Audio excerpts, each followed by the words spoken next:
Hello hi అందరికీ.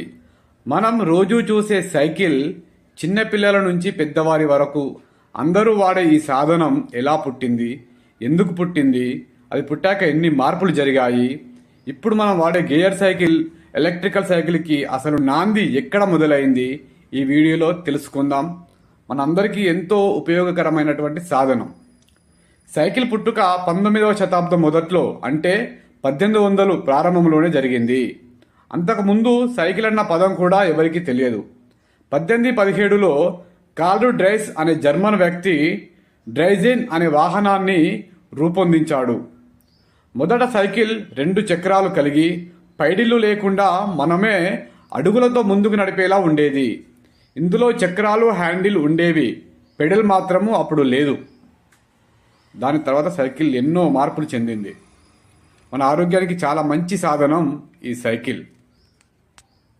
1860లో పేరీ మిచాక్స్ అనే French engineer మొదటిసారి చక్రానికి పెడలులు జత చేశాడు. అప్పుడు మొదలైంది ఇంకా సైకిల్ కథ. పెద్ద చక్రం, చిన్న చక్రం కలిగిన సైకిల్ 1890లో వచ్చింది. పెద్ద చక్రం వేగంగా పోవడానికి, తక్కువ సమయంలో వెళ్ళడానికి డిజైన్ చేయబడింది ఈ పెద్ద చక్రం. దాని వలన మనకి చాలా ఈజీ అయింది ప్రయాణం. 1885లో జాన్ కెంప్ స్టెల్రీ అనే బ్రిటిష్ ఇంజనీర్ సేఫ్టీ బైసికిల్స్ని రూపొందించాడు. ఇందులో చైను, మధ్యలో ఫెడల్, 2 చక్రాలు సమాన సైజులో జత చేయబడ్డాయి. ఇదే ఆధునిక సైకిల్కి దారి వేసింది. అప్పుడే ఒక విప్లవం స్టార్ట్ అయింది. ఇంకా 1890లో పంచర్కు చెడని రబ్బర్ టైర్లు, గేర్ సిస్టమ్ బ్రేకులు, ఇలా కొత్త కొత్త ఫీచర్స్ వచ్చాయి.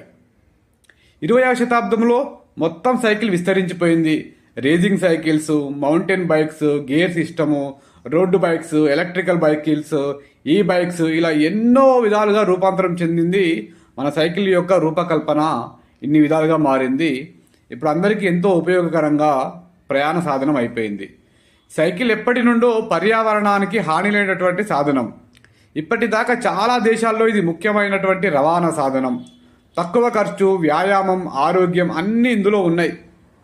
ప్రకృతికి, ఆరోగ్యానికి చాలా మంచి సాధనం. సైకిల్ పుట్టుక నుండి ఆధునిక సైకిల్ వరకు ప్రయాణం ఇలా జరిగింది. మీకు ఈ వీడియో నచ్చితే లైక్ చేయండి, షేర్ చేయండి, సబ్స్క్రైబ్ చేయండి. ఇలాంటి సైంటిఫిక్ ఇంట్రెస్టింగ్ విషయాలు తెలుసుకోవాలనుకుంటే కామెంట్